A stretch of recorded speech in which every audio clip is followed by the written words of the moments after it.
Bom dia, boa tarde, boa noite a todos. Sejam muito bem-vindos a mais um episódio do Vitencast, o podcast da Wittenbergs. Estamos aqui mais uma vez com o Fábio. A gente vai falar sobre protestantismo moderno, sua relação com a difusão da reforma. Pode se apresentar, Fábio?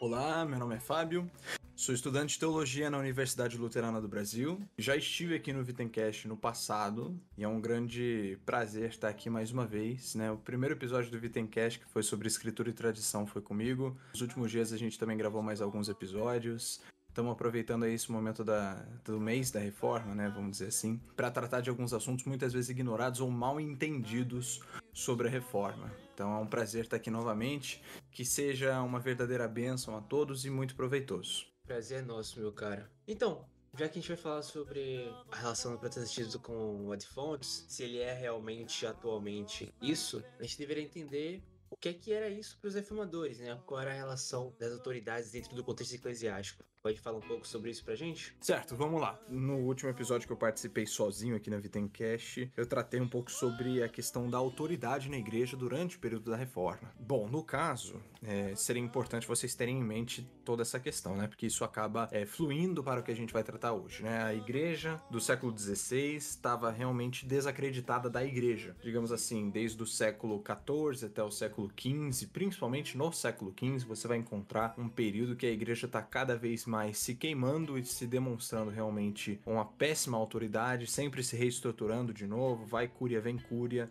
vai papa, vem papa, tem outro papa, todos ao mesmo tempo, agora não tem mais, é muito confuso, ninguém sabe mais em quem confiar e os reformadores eles se encontram no meio desse contexto de uma igreja completamente descaracterizada, onde eles percebem a gente precisa de uma autoridade que seja mais confiável e firme, uma autoridade que não esteja sujeita a esse tipo de situação que a igreja está passando. Então esse problema da autoridade, essa questão da autoridade, eles buscam resolver com as escrituras, né? Ou melhor, na verdade, com a palavra de Deus. O fundamental para eles é a palavra de Deus como autoridade. Isso acaba sim se tornando as escrituras, porém eles às vezes focam na palavra como não escrita. O que acontece? Muitas vezes tanto na época dos reformadores se opuseram a eles com esses argumentos, quanto ainda hoje usam esses argumentos, falando que não se pode colocar as escrituras como autoridade acima da igreja e a autoridade da igreja abaixo. Eles colocavam os dois pau a pau, né? Dizendo, a igreja nos deu as escrituras, portanto, a igreja ela tem autoridade similar. Os reformadores, na verdade, eles apresentam uma perspectiva diferente, que na verdade a palavra de Deus é que constituiu a igreja. A palavra de Deus precedeu a igreja. Muitas pessoas confundem isso e acham isso estranho, acham isso uma lógica estranha, dizendo, então a Bíblia veio antes da igreja. Não é isso que os autores estão falando, que os reformadores falam. Eles falam a palavra de Deus, não, no caso, a palavra escrita. Então, o que eles apresentam? Cristo pregava, os apóstolos pregaram e muito antes da fundação oficial da igreja. O primeiro anúncio de fundação da igreja de Cristo só aparece em Mateus 16. E ainda assim, Cristo não funda ela ali. É muito importante ter isso em mente. Quando Cristo ele tá falando ali, ele tá conjugando tudo no futuro, né? Ele tá justamente dizendo, fundarei ou irei fundar a minha igreja sobre ti, né, Pedro? Ou seja, ele não, nem mesmo ali naquele segundo ele tá fundando a igreja, ele tá anunciando que ele vai fazer. A gente poderia considerar oficialmente a fundação da igreja ali em Atos 2, né, no dia de Pentecoste, que é o verdadeiro nascimento da igreja. Então, muito antes da igreja surgir oficialmente, Cristo e os apóstolos já pregavam, ou seja, a palavra divina, a palavra de Deus transmitida através do próprio Cristo ou através do Espírito Santo nos apóstolos já existia antes da igreja, ela já estava em atividade antes da igreja e na verdade a igreja surgiu dela. Foi da pregação de Cristo e da pregação dos apóstolos que veio a fundação da igreja finalmente ali no Pentecoste. Então, a proposta dos reformadores é dizer, como a palavra de Deus, no caso eles estão falando da não escrita, precede e funda a igreja, ela está acima da igreja. E a palavra de Deus escrita, mesmo que, vamos dizer, o cânon tenha sido um acordo eclesiástico, isso que é muito contestável, até mesmo os reformadores, eles tinham uma perspectiva sobre o cânon que ainda assim, hoje hoje em dia nós podemos perceber que eles e nem os católicos romanos parecem ter muita razão sobre a formação do cânon, é um tópico muito debatível. Um excelente livro para isso, quem tiver interessado nessa discussão, é A Origem da Bíblia, um guia para os perplexos, do Lee Morton MacDonald, que ele vai apresentar as várias problemáticas das várias teses da formação do cânon, certo? Mas, em resumo, para os reformadores, a palavra de Deus está acima da igreja, e, portanto, mesmo que a igreja tivesse nos dado um cânon bíblico, né, esse cânon ainda está acima dela. Por quê? Porque é da pregação que a igreja surgiu. Então, mesmo que a pregação escrita tenha sido compilada pela igreja, ela ainda está acima da igreja, né? A igreja surgiu da pregação e agora ela é escrita, tem tanta autoridade quanto ela tinha antes dela ter sido escrita. Então, essa é a perspectiva principal, assim, dos reformadores. Aí o que acontece, né? Além disso, a gente tem que tratar da autoridade da igreja, querendo ou não, porque, como eu disse, ela está subordinada às escrituras, né? Mas, ao mesmo tempo, ela é coluna e baluarte da verdade. Isso que as próprias escrituras reconhecem, né? Os reformadores reconhecem a função e o ofício da igreja é ser essa coluna e baluarte da verdade. Porém, nem sempre ela cumpre essa missão dela. Muitas vezes ela falha, ela tá falhando na sua missão. Isso é algo que já era previsto pelos apóstolos, que a igreja muitas vezes sim cometeria erros. E mesmo na época dos apóstolos, você vai ver, principalmente nas epístolas, os apóstolos tendo que corrigir erros da igreja, né? Ele sendo guiado pelo Espírito Santo tendo que corrigir. Então a igreja se corrigindo. Então, para os reformadores sempre tinha essa perspectiva da igreja. E isso tem também questão da autoridade dos mestres da igreja. É importante ter em mente que os reformadores, quando eles estabeleciam a autoridade das escrituras, eles não estabeleciam a autoridade delas a par da igreja ainda assim.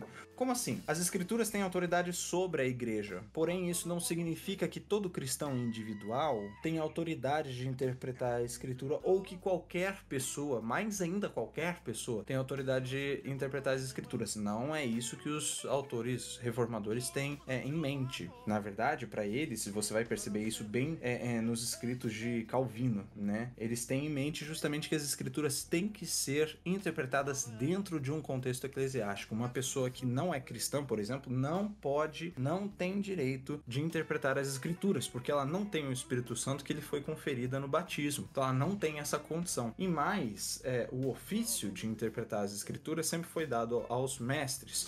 O cristão ele tem a autoridade de avaliar, de examinar o que os mestres estão dizendo, mas não de interpretar por si próprio. Ele tem a autoridade de ler as escrituras, que os reformadores falavam, as escrituras são claras, né, em oposição à doutrina medieval de que as escrituras elas eram obscuras, é difícil demais entender as escrituras, e os reformadores dizem, não, isso é uma coisa contraproducente, né, se Deus deu as escrituras, por que ele daria as escrituras de uma forma tão obscura? Isso seria contra, assim, né, não tem menor sentido Deus fazer eu vou dar para o povo algo que eles não vão entender, né? E aos poucos eu vou ter que ensinar eles a decifrar, né? Ele fazia isso quando ele dava profecia, só que as escrituras ali já é considerado uma revelação completa. Então seria algo contra-intuitivo. Então eles falam, as escrituras são claras, os mestres da igreja têm autoridade de interpretar as escrituras e todo cristão tem autoridade de investigar e examinar a interpretação dos mestres. E às vezes eles vão poder ver que os mestres podem estar contradizendo as escrituras e nesse caso eles não devem conceder, né? Eles não devem ceder aos mestres em suas interpretações erradas, né? Isso também, novamente, não dá autoridade que o cristão individual saia fazendo sua própria interpretação, mesmo que para suplantar o erro, né? Vamos dizer, os mestres erraram, então eu vou ter que, eu mesmo, sozinho aqui, como leigo, tirar a interpretação correta do texto. Não, simplesmente se você leu o texto e você leu o que os mestres dizem, e você examinou e viu que está errado, você simplesmente não vai ceder à autoridade dos mestres. Você não vai adotar essa interpretação. Não significa que você vai sair por aí, então, interpretando por si próprio, certo? Só quando você vê realmente uma contradição entre um e outro, você vai abrir mão da interpretação do mestre. Só se você ver clara contradição. Mas isso também tem importância fundamental de entender, por exemplo, questões como dos pais da igreja. Os reformadores criam muito nos pais da igreja como autoridades fundamentais, só que ainda assim sempre subordinadas às escrituras. O que isso quer dizer? os reformadores viam os pais da igreja como não tendo ainda assim autoridade de contradizer as escrituras, né? Claro, é difícil você realmente ver um pai da igreja contradizendo as escrituras, mas às vezes acontece, e mesmo católicos romanos reconhecem isso. Alguns pais da igreja, como por exemplo Orígenes, você vai encontrar, às vezes contradiziam conceitos claros das escrituras. Entre outros pais da igreja, você pode encontrar alguns tendo conceitos que são contrários. Então, para os reformadores, os pais da igreja estão sujeitos às escrituras, no sentido de eles não podem contradizê-las, mas ainda assim eles têm uma grande autoridade por proximidade apostólica, né? Ou seja, no quesito de interpretar as escrituras, os pais da igreja têm uma grande autoridade, porque eles conheceram os autores delas. Claro, nem todos, né? Vamos dizer assim que esse nível de autoridade, ele vai gradualmente diminuindo, né? Ou seja, os pais que estão mais próximos dos apóstolos têm mais autoridade, e os pais que estão mais distantes, gradualmente vão tendo um pouco menos de autoridade, porque eles não têm mais essa proximidade que os pais apostólicos e apologistas teriam. Então é importante ter isso em mente. Os pais da igreja são uma autoridade fundamental para os reformadores. Nas Institutas você vai ver ali 300 e poucas citações de Agostinho, se eu não me engano 150 e poucas ou 170 e poucas citações de Irineu de Leão, isso por Calvino. E no livro de Concórdia você vai ver, eu já não lembro quantas centenas de citações são dos pais da igreja ali no livro de Concórdia, mas são mais ou menos uns 20 ou 30 pais da igreja que são citados como autoridades no livro de Concórdia. Os pais da igreja eram tidos sim como autoridade, e a própria igreja era tida sim como autoridade para interpretar as escrituras, e era fundamental que você estivesse em par com eles, né? A menos que tivesse uma clara contradição. Então poderia resumir assim a questão da autoridade. Outra autoridade que a gente poderia também questionar, a autoridade da igreja em decretar ritos, né, ou questões de disciplina para a igreja. O que a igreja tem autoridade de decretar como rito, como liturgia ou como um calendário, sim, para a igreja em si, para ter que ser obedecido. Bom, é fundamental a gente ter em mente que isso é um ponto importante para os reformadores. Os reformadores concedem sim que a igreja tem a autoridade de decretar cerimônias e ritos, exceto os da ala reformada, mas a gente já vai chegar neles, né? A gente começa então pelos luteranos. A gente vai, por exemplo, para a Confissão de Augsburgo, no artigo número 28, vai falar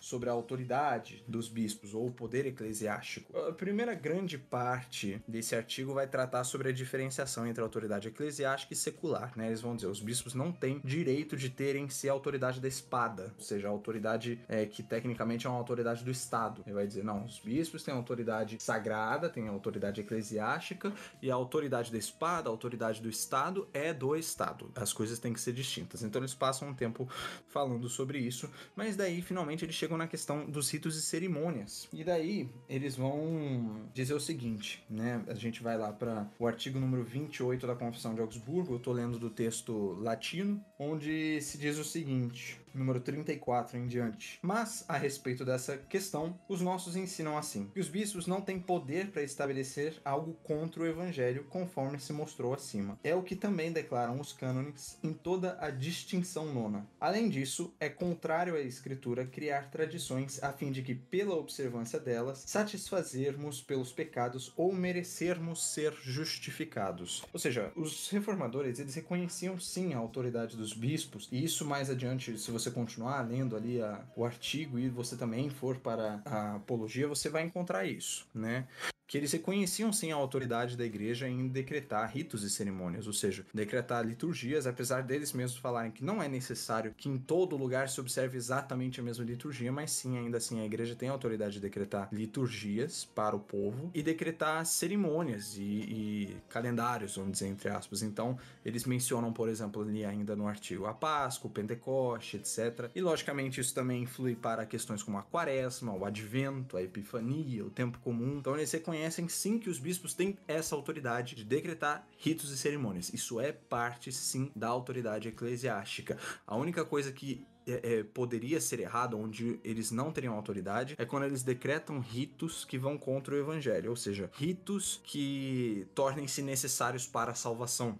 né, onde disse, é necessário que você faça isso, ou através desse rito, ou através dessa cerimônia, você vai merecer justificação diante de Deus, você vai ter mérito. Ele disse, não, isso é completamente absurdo. E isso acontecia muito na época dos reformadores, e um exemplo disso vai, logicamente, às próprias indulgências, e também outras observâncias em relação às relíquias, etc., que acreditava-se que a veneração das relíquias poderia, sim, te dar mérito para a justificação. E não é meramente como alguns ainda defendiam, né, que as relíquias poderiam ter, de certa forma, algum poder milagroso. De forma alguma, poderia ser aceito que elas tivessem algum poder para a justificação, né, o observar das relíquias, ou as cerimônias ter algum poder da justificação. Isso os reformadores dizem, não há condições de que a igreja tenha autoridade para isso, decretar um novo método, tecnicamente, de justificação. Então, é fundamental ter isso em mente, né? A autoridade da igreja, ela é subordinada às escrituras, a autoridade dos mestres é fundamental, ainda assim não pode contradizer as escrituras, a autoridade dos pais é mais fundamental ainda, porém existem condições onde eles se contradizem entre si, ou onde eles contradizem as escrituras. Nesses casos a gente não pode assumir a interpretação deles como correta, perfeita. A gente pode apenas tê-las como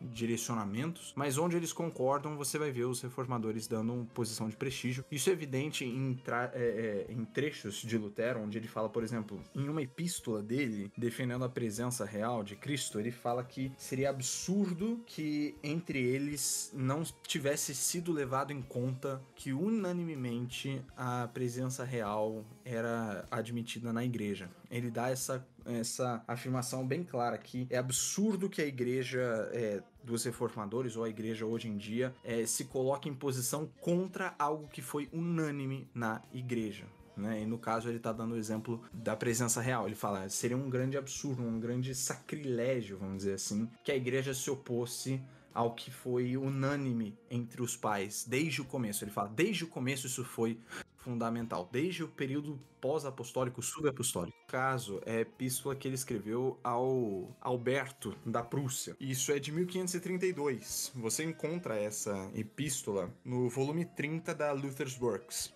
Você vai encontrar o seguinte: Lutero diz, visto que Deus aqui, na morte de Zwinglio no caso, né, nos mostrou seus terríveis julgamentos, castigando com temor esses erros fatais e ao mesmo tempo confirmando a verdade da nossa fé, é hora de cessar todas as disputas e dúvidas. Além disso, essa doutrina não é um artigo ou tese além das escrituras, a invenção do homem, mas estabelecida no evangelho pelas claras e indubitáveis palavras de Cristo, e unanimemente cridas e mantidas em todo o mundo desde a fundação da igreja cristã até essa hora, como é mostrado nos escritos dos pais, nas línguas grega e latina, como também em nossa experiência de seus efeitos abençoados na celebração diária do sacramento. Tal testemunha de toda a Santa Igreja Católica, mesmo que não tivéssemos mais nada, seria suficiente para garantir nossa adesão a esse artigo e não dar ouvidos a fanáticos selvagens, pois é terrível e perigoso acreditar ou ouvir o que é contrário ao testemunho ou doutrina unânime de toda a Santa Igreja Católica, mantida e publicada em todo o mundo durante 1500 anos. Preferia ter contra mim o testemunho de todos os fanáticos e toda a sabedoria dos imperadores, reis e príncipes do que um pingo ou tio de toda a Santa Igreja Católica, pois artigos de fé assim mantidos por unanimidade e universalmente não podem ser insignificantes, como bulas papais, decretos imperiais ou mesmo tradições humanas de concílios ou de pais. Ou seja, Lutero ele demonstra a importância do testemunho patrístico unânime desde o princípio aqui sobre a presença real. Ou seja, é fundamental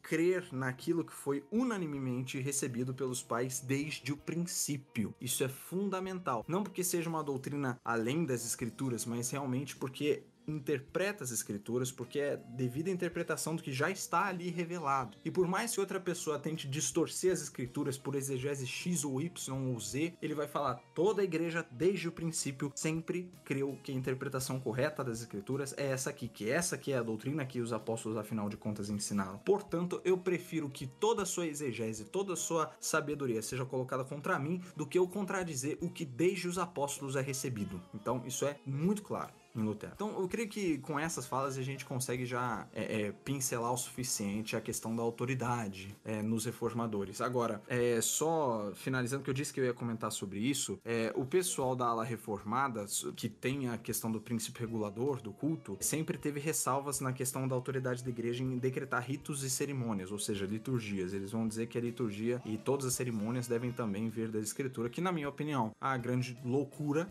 né? Tratar as escrituras como um livro litúrgico, isso não faz o menor sentido e foge completamente ao propósito dos escritos. Então, só que eles têm essa ressalva. Então, a ala mais reformada, ela não vê assim. Já a ala luterana, a ala anglicana, você vai encontrar, sim, dando essa autoridade. Como eu mencionei, por exemplo, no artigo 28 da Confissão de Augsburgo e no artigo 34 dos 39 artigos, né? Onde é concedido que a igreja tem autoridade de decretar ritos e cerimônias, né? E ele só vai dizer novamente que não é a autoridade dela, assim, fazer algo contra o evangelho. Isso você também encontra no artigo número 20 dos 39 artigos, né? Vai dizer: a igreja tem poder de decretar ritos ou cerimônias e autoridade nas controvérsias de fé. Todavia, não é lícito à igreja ordenar coisa alguma contrária à palavra de Deus escrita, nem expor um lugar das escrituras de modo que repugne a outro. Portanto, mesmo que a igreja seja testemunha e guarda das escrituras sagradas, todavia, assim como não é lícito decretar coisa alguma contra elas, também não deve obrigar que seja acreditada coisa alguma que nelas não se encontra como necessária para a salvação, certo? Então, essa posição anglicana, a luterana a gente já abordou. Então, creio que essa questão da autoridade, assim, pelo menos inicialmente, já foi suficientemente pincelada. Certamente, muito bem trabalhado aí o conceito de autoridade dos reformadores e como eles valorizavam o conceito da igreja e o dos santos padres. Agora, já que a gente falou sobre a visão dos reformadores, sobre o assunto, a gente pode falar agora sobre a perspectiva moderna, né, do protestantismo. Os que deveriam ser seus herdeiros, o que é que eles pensam sobre isso?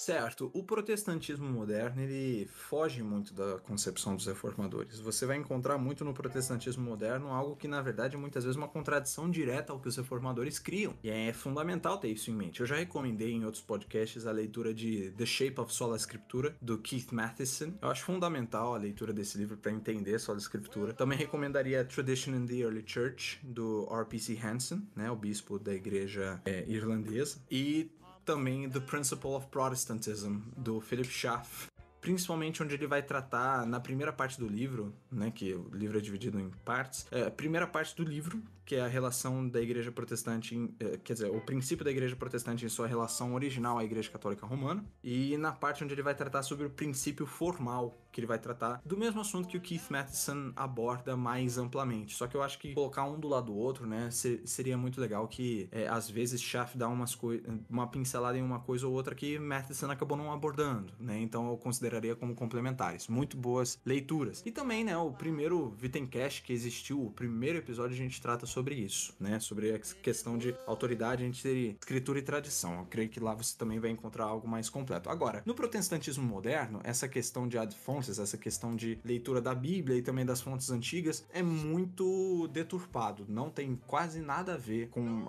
a visão dos reformadores. E a gente poderia começar na questão da autoridade da igreja. É o que acontece, os reformadores, desde o princípio, proclamaram a igreja como a comunhão dos santos, né? É algo que está no símbolo apostólico, né? No credo apostólico. Creio na Santa Igreja Católica, na comunhão dos santos, né? E se você for ver as fontes, como por exemplo de Rufino de Aquileia, esse na comunhão dos santos não estava presente no credo, né? Pelo menos não no credo aquileno, nem no credo romano e nem no credo cesariano, se eu não me engano. Ele provavelmente foi uma adição que foi posteriormente, bem posteriormente colocada, mais como uma explicação, né? Ou seja, vem o artigo creio na igreja cristã, esse tá presente em todos os credos, né? Ou seja, realmente, ao que tudo indica, é de procedência apostólica. E daí foi adicionado essa vírgula, assim, na comunhão dos santos. Essa parte foi adicionado como explicação ao o que é a igreja cristã. E Lutero justamente vai abordar, o Lutero e os reformadores vão abordar a igreja dessa perspectiva, a comunhão dos santos, ou seja, a explicação do que, afinal de contas, é verdadeiramente a igreja. E eles vão falar muito sobre a igreja invisível. Então, o que acontece? Você vai encontrar isso desde a Confissão de Augsburgo. Se você for para a Confissão de Augsburgo e você for para o artigo 7, ali, que é o artigo sobre a igreja, né? E eu leio agora do texto alemão. Disse o seguinte: ensina-se também que sempre haverá e permanecerá uma única santa igreja cristã, que é a congregação de todos os crentes, entre os quais o evangelho é pregado puramente e os santos sacramentos são administrados de acordo com o evangelho, porque a verdadeira unidade da igreja cristã é suficiente que o evangelho seja pregado unanimemente de acordo com a reta compreensão dele e os sacramentos sejam administrados em conformidade com a palavra de Deus. E para a verdadeira unidade da igreja cristã, não é necessário que em toda parte se observem cerimônias uniformes instituídas pelos homens. Então eu vou cessar aqui a leitura desse artigo aqui, ele tem uma breve continuação, só que daí já foge um pouquinho do assunto em si. Então você vai ver aqui esse foco na igreja como comunhão dos santos, né? Ou seja, é a congregação de todos os crentes, entre os quais o evangelho é pregado puramente e os sacramentos são administrados de acordo com o evangelho. Então surge essa questão da igreja invisível. A crença na igreja invisível sempre surgiu, né? Isso é fundamental ter em mente. Mesmo em Inácio de Antioquia, você vai encontrar ali ele chamando pela primeira vez a igreja de católica, que ele vai dizer que é uma igreja que ela se espalha por todo o território debaixo do céu, né? Ou seja, a igreja católica ela está difundida por debaixo dos céus em todas as partes, que de certa forma é tanto uma afirmação sobre a catolicidade da igreja no sentido de ela abordar todas as nações, como também é uma afirmação sobre a igreja ela ser uma em espírito e estar em todos os lugares, distribuída, né, em todas as nações, né? Então os reformadores dão esse enfoque à igreja invisível e infelizmente isso acabou indo para um lado onde eles nunca tinham a intenção, que é a visão de uma república platônica. Como assim, né? O pessoal já vai achar, tem alguma coisa a ver com a República de Platão, né? Que é um assunto um tanto extenso e longo, e eu diria que é um tanto diferente. Mas a ideia de uma república platônica é no seguinte: Platão fazia muito a distinção entre a matéria e a forma, né, ou a ideia. E ele falava muito sobre o mundo das ideias, que é um conceito, vamos dizer, entre aspas, espiritual, vamos dizer assim. E dizer que a igreja seria, então, uma república platônica, seria dizer que é uma igreja meramente espiritual. Ela é meramente essa coisa invisível, ela é só essa comunhão que existe entre as pessoas que realmente creem. Só que não é isso que os reformadores estão pregando.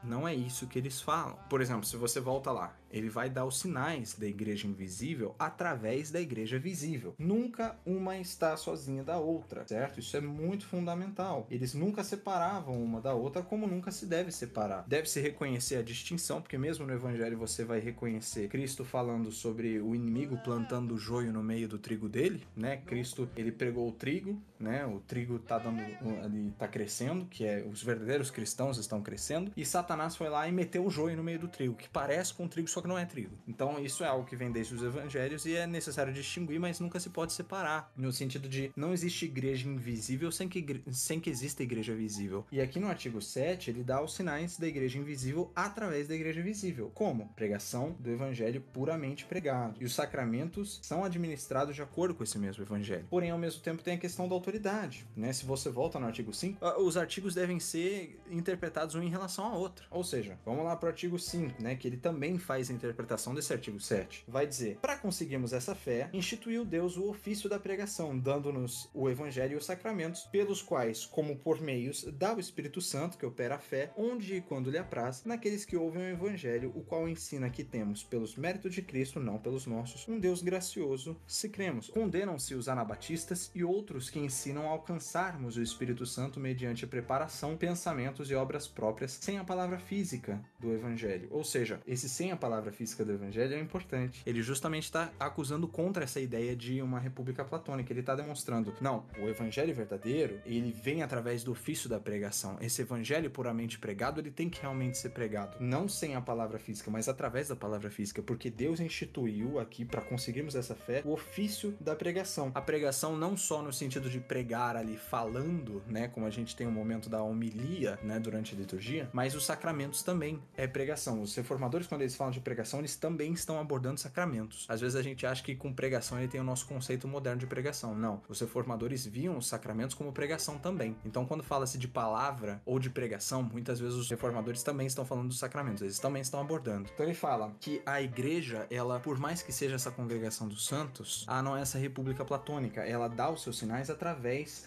do ofício da pregação e da administração dos sacramentos, que é algo instituído por Deus, ou seja, é algo que deve ser mantido na igreja, né? Você também reconhece a igreja através dessas coisas. E se você for pro artigo 14 de novo, você vai tratar da ordem eclesiástica, eles vão dizer: da ordem eclesiástica se ensina que sem chamado regular ninguém deve publicamente ensinar ou pregar ou administrar os sacramentos na igreja. Ou seja, sem chamado regular, isso desde o princípio, e você vai ver isso na apologia também, reconhece como a ordenação, a imposição de mãos, certo? Isso é claro nos escritos de Melanchthon, que é, no caso, o autor da Confissão de Augsburgo. Ou seja, você relaciona agora os 3 artigos. Como se reconhece a igreja? O que verdadeiramente a igreja é? Ok, ela é essa congregação dos fiéis. A verdadeira igreja em si não inclui os infiéis. Os infiéis têm participação nominal na igreja visível. Só que não tem como reconhecer a invisível sem a visível. É necessária, sim, a igreja visível. Por quê? Porque os sinais da igreja verdadeira se dão na igreja visível. Como? Na pregação do evangelho puramente, na administração dos sacramentos. Isso foi instituído por Deus e isso deve ser feito dentro de uma ordenação regular, ou seja, de um chamado regular, para que se tenha autoridade para ensinar, pregar ou administrar os sacramentos, certo? Os reformadores luteranos e anglicanos, eles não concebiam os membros ímpios da igreja como não recebendo graça, como muitos calvinistas podem entender do que foi dito até agora. Não é isso que eles estão falando, eles estão meramente fazendo a distinção entre igreja visível e invisível, e dizendo que os ímpios, eles não fazem parte da igreja invisível enquanto são ímpios. Porque a igreja invisível, ela tem que ser santa, e os ímpios não têm como ser santos, certo? Porém, isso não significa que os ímpios não recebam graça, né? Ou seja, que a graça não seja comunicada a eles, como os calvinistas afirmam. Muito pelo contrário, você vai encontrar os luteranos e os anglicanos afirmando sim que os ímpios recebem graça, ela é comunicada a eles. Só que eles não têm participação nessa communio, que no sentido da época estava sendo interpretado como essa participação espiritual entre um e outro, né? Entre irmãos, né? Ou seja, o que isso quer dizer? O ímpio, ele recebe sim a graça, ele recebe sim os frutos que o Espírito comunica através dos sacramentos e através até mesmo da pregação da homilia, né? A homilética. Eles recebem essas coisas. Só que como eles não têm verdadeiramente fé em si, eles não recebem devidamente e, portanto, eles não conseguem entrar nessa comunhão junto com os outros. Eles não estão junto aos outros dentro dessa comunhão verdadeiramente. Eles estão na igreja, mas eles não fazem oficialmente parte da comunhão no sentido espiritual. Eles recebem os benefícios, eles recebem as graças, Deus comunica a eles, a graça está objetivamente nas coisas que são dadas a eles, só que eles, por não terem fé, não entram nessa comunhão junto aos outros. Eles estão separados, eles estão fora. São membros nominais na igreja, porém não reais. Enquanto os membros realmente fiéis, eles recebem as mesmas graças que eles, só que recebem devidamente, através da fé. Então eles são tanto nominalmente, quanto realmente parte dessa comunhão, dessa participação coletiva. Eles são santos como a igreja é santa, como diz o símbolo, né, o credo, e como diz evidentemente as falas de Paulo. Então essa é a distinção, é meramente essa distinção de dizer, os membros da igreja visível que não estão na igreja invisível, eles não estão em comunhão com a igreja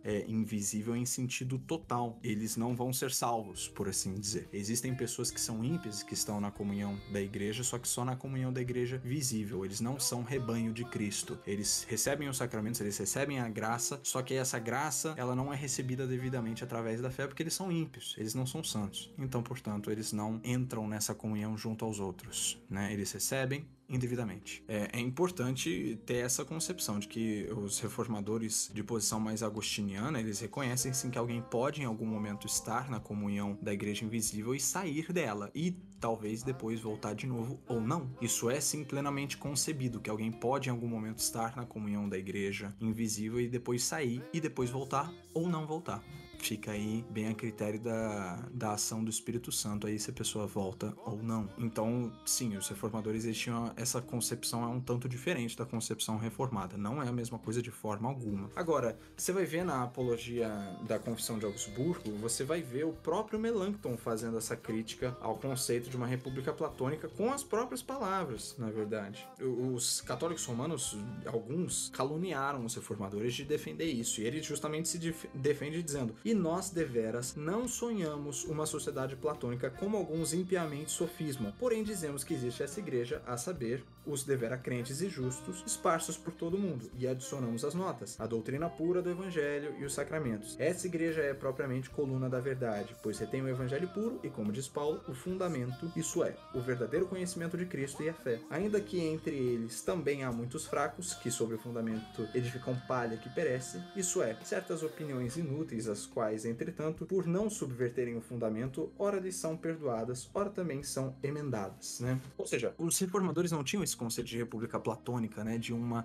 sociedade meramente espiritual. Essa sociedade espiritual tem que se comunicar, sim, através dos artigos da igreja visível, a pregação pura do evangelho e a administração dos sacramentos, que deve ser feito como? Dentro de uma ordenação devidamente feita. Isso você, de novo, relaciona o que está na Confissão de Augsburgo. As coisas, elas entram uma na outra, né? Então, a igreja invisível tem que estar dentro da igreja visível, a igreja visível, ela tem que ter a administração dos sacramentos e a pregação do evangelho, como? Através da ordenação devida. É isso que eles veem. Agora, o protestantismo atual, ele não vê assim, né? Ele vê uma república platônica, onde não existe uma autoridade sobre mim, existe uma certa anarquia eclesiástica, portanto, eu posso quebrar dessa igreja, porque eu não gostei dessa igreja, eu não me senti acolhido, eu vou sair dela, eu vou montar a minha própria, sem necessidade de eu ser ordenado, sem necessidade de nada desse tipo, simplesmente porque eu tenho o sacerdócio universal, que os reformadores todos afirmavam um sacerdócio universal, só que isso não anulava o ofício especial sacerdotal, ou seja, que algumas pessoas têm o ofício de administrar essas coisas que não é concedido aos outros e que deve ser feito através do chamado regular, ou seja, da ordenação. Novamente, voltando ali tanto aos artigos da Confissão de Augsburgo, quanto você também vai encontrar isso nos 39 artigos da religião. Então sim, você vai encontrar isso nos reformadores e ao mesmo tempo uma grande discrepância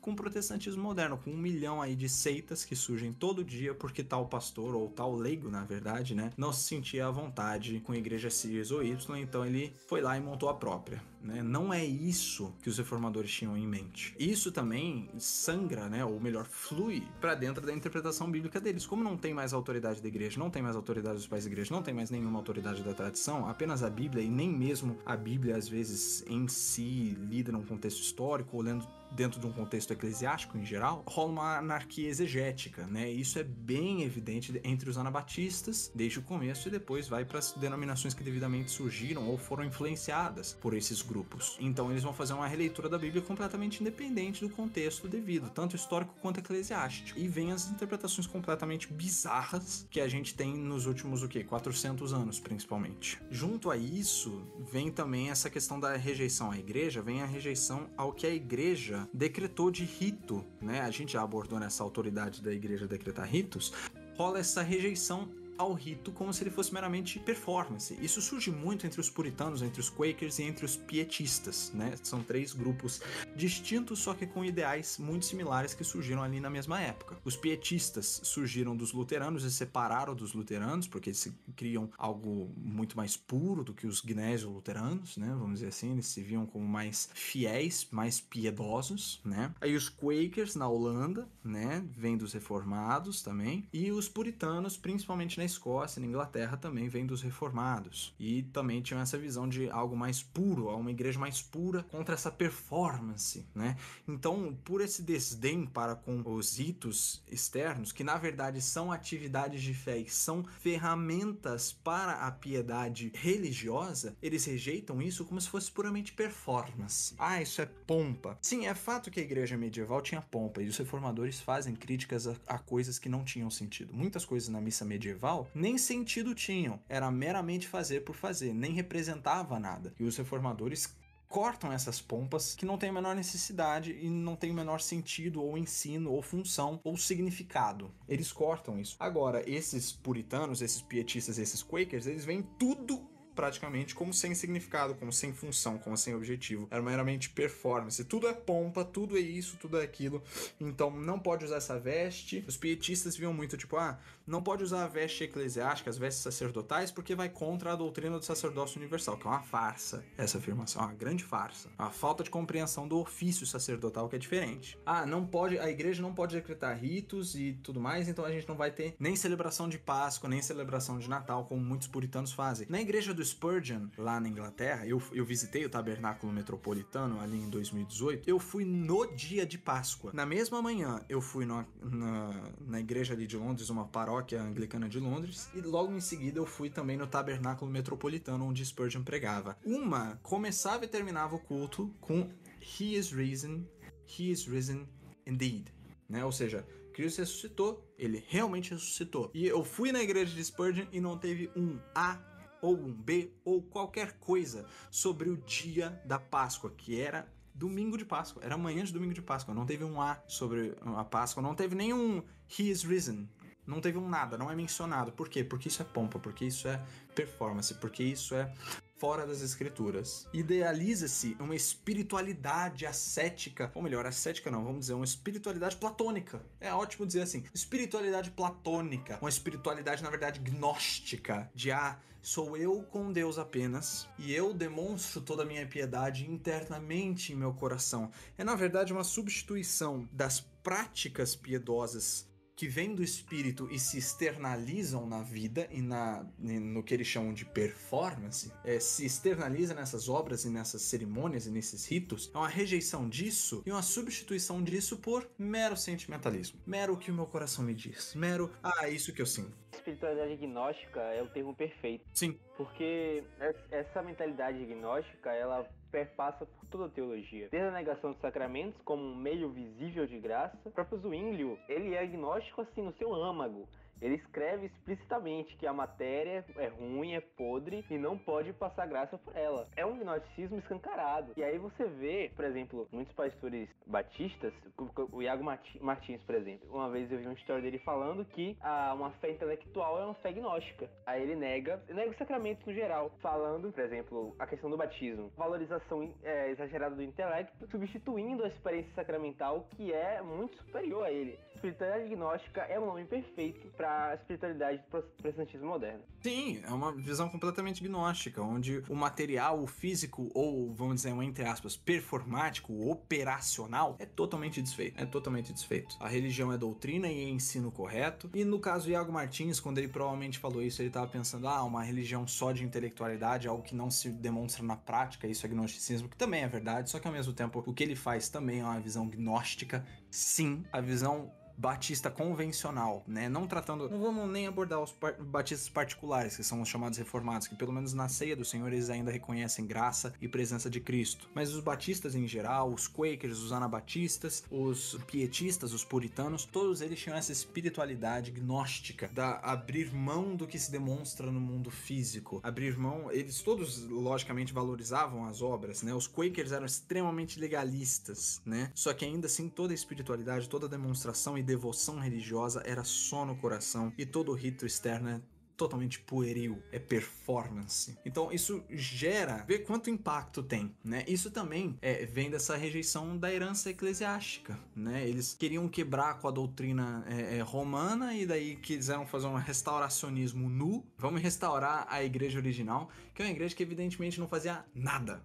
Uma igreja que não opera realmente sacramentos, ela não crê realmente nos meios da graça, é uma igreja que não tem nenhuma, entre aspas, performance, é uma igreja que tem uma liturgia assim, que é música, palavra, acabou, música, palavra, acabou, música, palavra, acabou. É uma igreja que ela não tem bênçãos, que ela não tem rito, é uma igreja que ela não tem nada do que na verdade Deus decretou no Antigo Testamento. Eles vão dizer, mas isso é do Antigo Testamento, então não vale mais.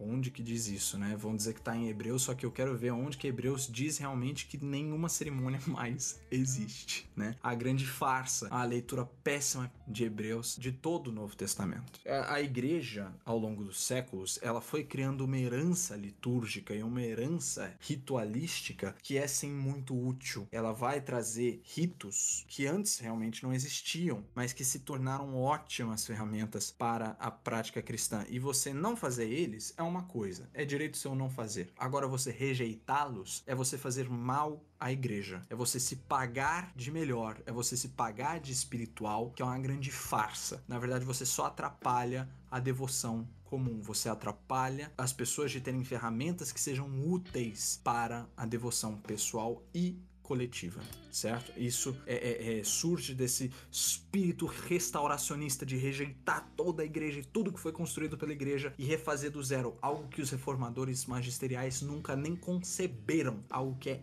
inconcebível para eles.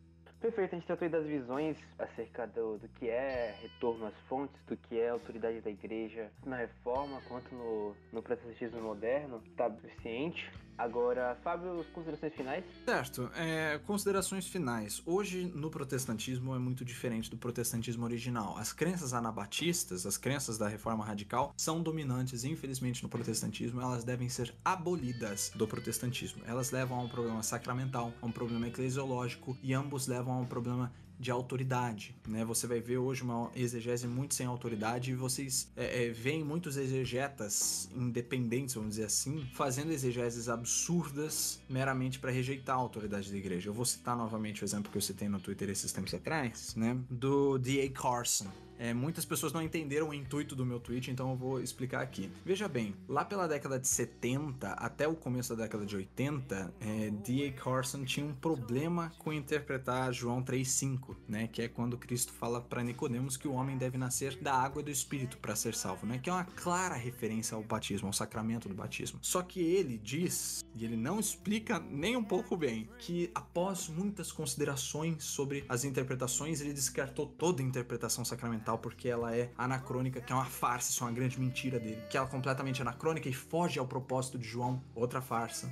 E daí ele interpretou a versão do líquido amniótico, e daí ele viu outras interpretações, e daí ele adotou uma interpretação de que a água que Cristo fala é o sêmen. Você vê o nível de absurdo que os exegetas que rejeitam a autoridade da igreja em interpretar as escrituras, pelo menos da forma como os reformadores viam, porque os reformadores, como já foi demonstrado, viam a autoridade da igreja nisso assim. Veja o nível que esses exegetas fazem para rejeitar as doutrinas que na verdade a igreja sempre confessou. A igreja sempre confessou, isso é consultável, você pode pesquisar isso nos pais apostólicos, em todos os pais apologistas e etc. Sempre confessou, por exemplo, a regeneração batismal. Só que para rejeitar isso, porque é muito católico e porque é uma interpretação eclesiástica, ele chega nesse nível de absurdo de dizer que a água que Cristo fala ali é do sêmen, ou seja, quem não nasce do sêmen e do Espírito não vai para o reino dos céus, que seria, na verdade, primeiro, uma coisa óbvia, né? Afinal de contas, tecnicamente, Cristo estaria dizendo, quem não nasceu, e quem não nasceu do Espírito não vai pro céu, ou seja, para você ir pro céu no mínimo você tem que ter nascido. Só que ainda por cima removeria o próprio Cristo do reino dos céus, que ele é o primeiro a entrar e ainda por cima ele é o único que nunca nasceu do sêmen, né? Ele foi concebido do Espírito Santo. Então você vê até o nível que chega para eles rejeitarem isso. Passou aí uns anos depois, uma aluna dele da pós-graduação, Linda é o nome dela, ela fez a interpretação de novo desse texto, e a interpretação dela é nas bases do que os sacramentais, ou melhor, nós que acreditamos nos sacramentos, né, é em cima das bases que nós confessamos. Ela pega o texto de Ezequiel que fala que a água purificaria o mundo, que Deus enviaria uma água, né, com uma inundação para purificar o mundo. Ou seja, em cima de todas as bases sacramentais, de toda a interpretação sacramental, ela desenvolve, olha, então o que Cristo está falando é da purificação do mundo através do Espírito. E ele também reconhece que os dois, o Espírito e a água, são regidos por uma única preposição, né? Ou seja, ele reconhece toda a interpretação sacramental, ele só não reconhece o final, ele rejeita o final. E é engraçado, ele disse, rejeitei a interpretação sacramental como anacrônica, só que a da Lenda ele não rejeita, porque parte da mesma interpretação, só que muda um pouquinho a conclusão. Ela remove o sacramento do batismo. Ela te leva até a beira do rio, só que ela não te faz atravessar, e isso pra ele é aceitável. Então toda a base sacramental ele aceita, ele só não aceita a conclusão. Isso é ridículo, mas você vai ver isso muito presente. E assim, é o que eu disse, o D.A. Carson ele abandonou essa interpretação do sêmen, só que ele mantém uma interpretação que é apenas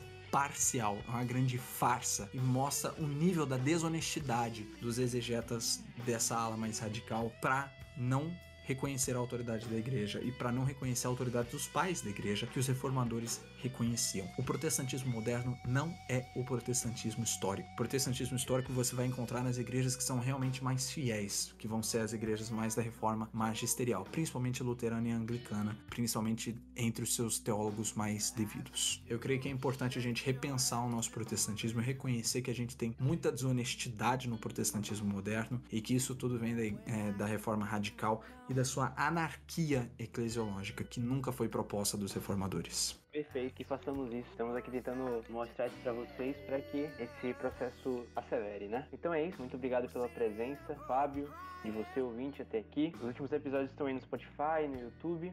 É só acessar e ouvir. Inscreva-se no canal, ative o sininho aí das notificações para receber os próximos episódios. Ainda vem mais por aí. Siga-nos no Instagram, @Wittenbergs com 2 S no final. Muito obrigado, até a próxima. Até, Deus abençoe.